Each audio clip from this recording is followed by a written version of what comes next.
All right, so Real Madrid, this reminds me a little bit of the midweek performance against Roma. It's like a good result, but the performance, I don't know, didn't convince me. What do you think?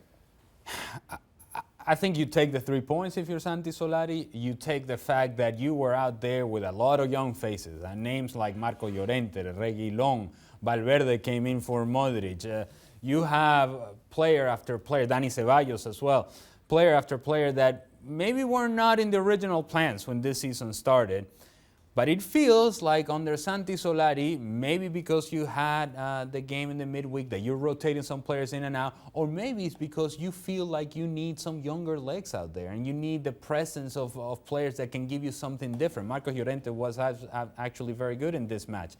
But over the course of the game, you can't help but think that Real Madrid gives up way too many chances and too many opportunities. I mean, this is straight ball over the top by Dani Parejo. If you're a center back of the experience of Sergio Ramos, you see this ball being placed, a 40-yard ball. By the time that Dani Parejo is going to wind up, you know, okay, this ball is coming over the top, over my head. I can't just let Santimina run off my shoulder. At some point, you got to drop off. He doesn't. They get him behind, and Thibaut Courtois either has to come up with a save or Santimina has to miss a chance. And this is how the game went.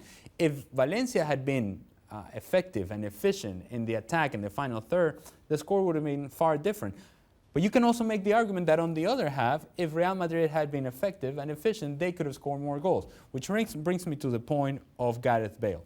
It's not whether he misses chances or not. It's the fact that in a team that is now with a bunch of young players out on the field, you are supposed to be one of the leaders of this group. 62nd minute, he's out.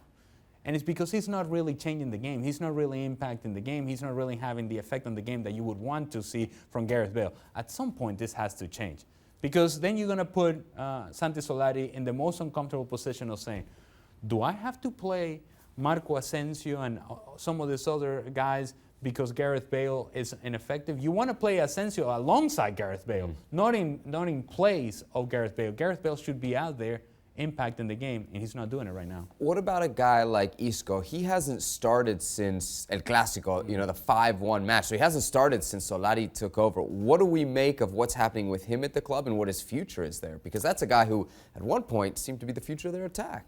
And you can make the argument that towards the end of last season, he was their best player. Although Ronaldo was scoring the goals, it felt like Isco was the guy carrying the group.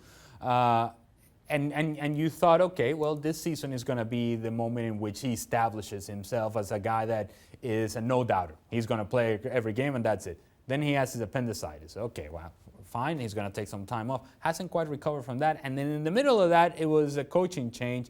And Solari has a certain way that and a certain approach to how he wants to see the team out on the field. So far, it doesn't seem like Isco fits into those plans.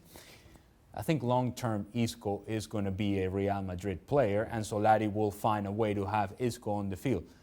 Real Madrid is a better team with the best version of Isco. Issue is that we haven't seen the best version of Isco in a long time.